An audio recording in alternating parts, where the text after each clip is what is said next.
from the local station. This is Weather Authority Weekday.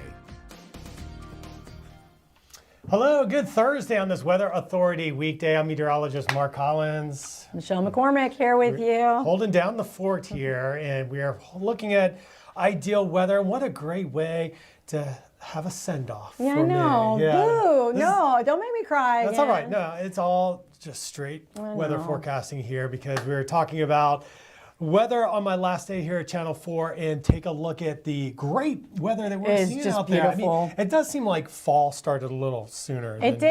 normal. It's still summer out there, right? Well, But yeah, not until this officially weekend. until Monday Yeah. at like 2:17 in the afternoon. Now, the National Weather Mm-hmm. Service put out a thing this morning that said this is so far the 5th coldest I believe it. September. For sure. We're below like by 3 degrees. There, look, there's the ferry. Yep. All right. We were See? just We were saying. just talking about that. All these years, we rarely see the working waterfront in action, and there goes. The Look at ferry. it crabbing, We were talking about man. that ebb current, Yeah. crabbing that boat out towards the Atlantic. That's crazy. So, yeah. Did y'all hear that whoop whoop in the background? That's Mr. We Nunn. got a special guest. He's hanging out with us Yeah, today too. He's got a ceremonial process for us. You got to stick around to see the cutting of the ties. Of course. Big stuff. Check it out though, Mark. This is where you're 89. going to be this afternoon, right? Yeah, at the beach. Yeah. Hanging out. Literally, I'll be on the beach for On the weeks. North winds at 5 No, miles per stop, hour. Stop. Taking down the humidity just a notch, but there was enough dew that break that we had in the sticky air is making a comeback. Yeah, there was a little, some dense fog this morning too, mostly in our southern counties, Clay County, and then west of US 301 this morning had some low visibilities, but all that burned off with that gorgeous sunrise this morning. So these are our currents. Yeah, so it has been cooler than normal for September. We had 2 record lows. This morning was not a record low, No. but we did drop down in the low 70s. And with the drier air, you can see big swings. We'll see some 90s showing up over the inland areas later in the day. So relish summer- what we have out there now. because Summer's it will be sticking warming around. out. Yep. It's not giving up yet. No, it's still clinging on, but this time of year you can get some cold fronts coming through, and we're going to see one slip off just to the north over the weekend, and that's going to increase our northeasterly winds. Today, wind's not too much of a factor. You still see it's onshore flow, but it's dry, and typically when we're in that onshore flow pattern, it pushes any rain well inland, but there's just not enough moisture to trigger that. Maybe a southern zones as we head into Friday, south of Palaca, you might see an isolated shower or two. But over the weekend, as those winds start to increase, high pressure is going to build to the north. That could increase coastal showers. You see a little bit more of that green Saturday. Yeah. So we'll bring back the rain chances Saturday, Sunday, but the low end, only like 20-30%. I think it'll be pretty isolated as very far as that isolated. is concerned. All right, but the winds will increase at the beach over the Definitely, weekend too. All right, tropical storm Gabrielle, because we can't not talk about what's happening in the tropics, and this storm just like doesn't have a lot of oomph to Yeah, it. it doesn't have its act together. You know, we've seen a lot of these storms, other than really, I mean, most of them have been fairly weak systems. And so this one remains a tropical storm here through the foreseeable future. Yeah, I mean, it's not very impressive on the satellite. The Hurricane Center is forecasting it to become a hurricane in the longer range. But for us, it has no bearing on our weather. It's not even going to bring the type of waves that Aaron had because it's so smaller, far away. it's weaker. But by Monday morning, it would likely be due east of Jacksonville on our latitude. But most of the models keep it to the east of Bermuda. And that's so, pretty agreeable right there. There's a tight clustering of storms, spaghetti models. So that means high confidence that it's going to adhere to that track on a track that we've seen play out often this season. And those are those open Atlantic systems tracking to the north, curving around the western side of the Bermuda Ridge, which fortunately has been weaker than normal. And I think we're going to see more research come out on the study of the Bermuda Azores High and how that relates to steering patterns. Interesting. And what triggers, because we haven't seen a very strong ridge this summer. Usually here in Jacksonville, we get bathed in southeast winds from central Florida up to our area, and then the winds turn southwesterly. That's when you have a strong ridge, and that can bring storms into the Gulf and into Florida. Which has Haven't seen been that. super quiet. I mean, the Atlantic, we're only on the G name. In fact, during the peak of the hurricane season here in September, we've been dealing with series of nor'easters. Nor'easters, so right. Northeast winds, that's what you would see during our winter time, months. not Yeah, summer. for sure. Yeah. So this is a look at the tropical weather, and of course you see the tropical storm there, but behind it, if you were watching Richard last night, there were 2 of these yellow blobs out there and one completely fizzled overnight. So the National Hurricane Center is kind of eyeballing this next wave coming off Africa. So that might not exist for very long. Yeah. You know, these polygons are not cones, so a lot of people it's just an area of development. freak out when they see yellow, but that is just a low chance over the main development region for something to develop, and that's roughly about 15 north and out to about 30 west off the coast of the Cabo Verde Islands. August, September, that's where the major hurricanes usually form. This year, we just haven't seen a lot of major storms. We had one major hurricane. Aaron, and that brought in some really nice waves for you. And that's also kind of the break point where the water's substantially cooler. And if it goes to the north, once you're north of Puerto Rico, those temperatures are falling off so fast. Yeah. And that plays into the strength of that Bermuda Ridge. When it's stronger, the winds are faster, and that can bring up upwelling cooler water. So, when you have a strong ridge, sometimes that can create cooler water, and that's some of the factors that the seasonal hurricane forecasters look at. Here, I'll go back to that. Here we go. Dr. William Gray. So there's also shear in the Caribbean Sea. So you notice all those clouds off the north coast or over northern portions of South America. Over Venezuela, there's a thermal low that forms there. It heats up so much that it causes the air to rise, and then you get an offshore wind over the Caribbean Sea, and that creates shear. And it also increases winds in Panama, and it makes for a really good spot called Bocas del Toro, where the trade winds blow out of the northeast at the surface, and that makes famous surf in that area. But in the upper levels, the winds blowing off of Venezuela create shear. So if you are looking for some real estate to buy where you'll never be hit by a storm in the Caribbean, there are places. It's called the ABC Isles. So Aruba, Bonaire, Curacao, they never even Trinidad. They never get hit. Because they're dealing with shear, storms that can overrun the shear track to the north of those lower latitude islands. Yeah, and that's why I'm going to miss working with you. Okay, moving on. Okay, we're moving on to what's happening today. All right, so we're going to kind of go through this graphic real quick. There we go. All right, so we're expecting this high, kind of right where we should be for this time of year. 88 is the average. We're going to kind of hit that 90-degree weather. We were at 89 yesterday officially too. So after a few weeks of mid-80s, we're feeling that summer-like temperature back in our forecast. And then tonight, temperatures dropping back down into the 60s yet again. Not as cold. I mean, some areas saw like 59. I'll take 67 over those inland spots, so that's comfortable. Yeah. Coastal areas, no cool down, not with that onshore flow. It's going to be much, much warmer. But let's talk football. Here's your alma mater right here. Florida State. Go Noles, right? So, they're playing Kent State, and it's going to be hot in Tally. Yeah, it always is. Have you ever been? I mean, that Doak Walker Stadium? Yeah, Doak Campbell. I lived on Airport Road, right behind the stadium. So anyone that went to FSU knows Airport Road. A lot of parties there. Yeah. But I could watch on TV the game and hear the natural sound coming from the stadium. That's how close Oh, really? So Yeah, I've there was been like to one a game. delay, 3-second delay, but yeah. It's going to be beautiful weather. And then I have the Jags forecast here too, because I would be remiss not to. Texans are in town.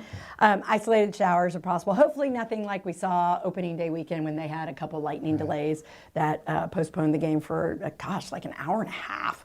I always say pack a poncho. You just never know. You never know. Yeah. And put it in your clear bag, because you can't not. Yeah. All right, so there's your forecast. All right, so then here's our 7-day. Fall does start on Monday. Temperature's going to stay in that summer-like feels for the weekend with those isolated showers on Sunday. But really, we'll update you again coming up at noon. But Mr. Nunn is here, and I want to bring him in because you might not recognize him. This is how I know Richard. So we know each other for decades. Yep. We're surfing buddies. What I love about Richard is he's a Renaissance man. He knows everything about everything, and he knows how to fix things. We share such interests. We're tinkers, we're DIYers. I love listening to you guys talk. We love weather because it fits into our hobbies. It does. And I mean, you got into it for surfing. I got into it for surfing. I remember standing there as a kid playing volleyball on the beach and thinking, I hate the sand blowing in my face. And so it's like, I don't want to go play volleyball. I'd rather go surf and be in the waves instead of being in the sand. He's a South Florida kid, so he knows hurricanes too. And we all grew up in Florida, and we spent. I mean, I've worked solely in Florida. You had a stint out in Portland, but from Orlando to Jacksonville. It's just good to know people that know Florida weather. I've only worked with you. I've only worked in Jacksonville. So Michelle, we were back here's at an First Coast inside News with back. Michelle. Her husband Mike hired me at First Coast News. Yeah, not before we were married. So yeah. I started in I went to FSU, started in Tallahassee, got my first job there. I've worked with legends, including George Winterland, but Brian Norcross hired me down in Miami. So I worked with him at WFOR. If you don't know who Brian Norcross was, he was the guru because he nailed Hurricane Andrew. All the other stations in 1992 were knocked off the air. And he was the and last he man walked standing. people through. You probably remember him from Sunrise. Living in Plantation, that area, they were watching Brian we do were the weather. watching Miami because the stations, we were in Estero Island when Andrew came through. So we actually had to evacuate the island. We had to go into the mainland to the Edison Mall to protect our cars and then ride out the storm at the mall. Being that far away, it was still a heck of a storm, but all of the malls that, because the TV stations were out there, we were watching Miami, and Brian was the last guy. I mean, he literally wrote the book on hurricanes after experiencing at the time what was the worst that hit in our generation. So he wrote the book on hurricanes. George Winterling obviously was the man here that everybody watched. He would stitch together. He'd go down to NASA, get satellite images, stitch them together With to a show camera, people. a rolling camera. I wish I had known him. The I do feel like I missed index, out. it's like the modern day feels like scale. He invented He it. realized, he invented that. He realized humidity plays a different role on the body. Yeah. And these are some pretty incredible people. Shout out to Tim Deegan. I worked with him very closely. He's probably one of the most unique. I identify with his character. It's just he's very soulful. He worked at First Coast News. I worked with whole both of you career, guys so we then know too. him Yeah. very well. I knew Mark before his baby was born. So yeah. And then John Gahn. Yeah. I didn't get to work with John either. John is an incredible guy. He is the best at covering wall-to-wall coverage. He can tell a story. He can walk you through the storm. I miss John Gahn. Everything that I learned in tornado coverage, I learned from John Gahn. Yeah. Oh. Because he could take you through the details of a tornado and do it in a way that I'm educating you. I'm letting you know what's going to happen. I'm not alarming you. I'm not trying to scare you. And you don't at all. I love working with you and you because of learn that. things from him. Yeah. And then in coverage, I mean, how many storms did we cover in the 2000s, early 2000s? And John never left. John literally never left the station. Wow. And, I would wake up and, come in to start my shift and John was still there. And I think of all the storms that we've covered, Gene, Francis, Matthew, Irma. I mean, it's Matthew that was wild. Everybody was here for that. We were waiting for that wobble as it got to Volusia County. One wobble to the east, fantastic. A wobble to the west. I mean, Jacksonville would have been and talk about a wobble. I grew up in the Tampa Bay area, but Charlie was the storm that was headed to Tampa, and it took the wobble into Punta Gorda, and it saved Tampa Bay. It was all offshore winds. Really lucky there. Last year, not so lucky when Helene and Milton came through Tampa Bay, and I had to rebuild the house twice. First was Elena in '85, so going back into the '80s, our seawall collapsed, and I remember across from Bogaciga Bay looking and seeing the whitewater and just wondering if the house was still there. And the house stood until Milton. But, this is the history of Florida's storms. It's like you can't get through a season without being impacted by hurricanes. And the year before was Ian that looked like it was going right into Tampa. Right, and Your condo down there, you would always go to Fort Myers, and Ian was devastating to Fort Myers. And I think, you see how for Florida, there's a problem. People that are old conchs that have lived here from the 60s, 70s, they have homes The problem is now that I've experienced, when your home is damaged more than 51%, you have to rebuild and elevate. Yeah. And that's forcing people out of Florida because they can't afford Right. to spend the cost to rebuild to current So codes. sad. Yeah, but we're off the hook this year so far. October I mean, is a deadly month for October's Florida. right around the I was going to corner. say, we And, can't put our guard down yeah, yet. it's not- October it's not time. historically is active. Yeah, So, yeah. We're coming off of the peak, but I mean, aside from that thing that we're seeing right now Right. that has 20%, which the models just don't develop. Yeah. For what was going to be an above average season, and then they kind of backed off, and then they went back to halfway in between. Yeah. We're still way shy of that number, and I hope that the forecast ultimately comes up. I won't say wrong, just shy. Just shy. Of how many Would be nice. storms were. There, we've already had the one major. It was well offshore. We had glorious days of waves that came from it.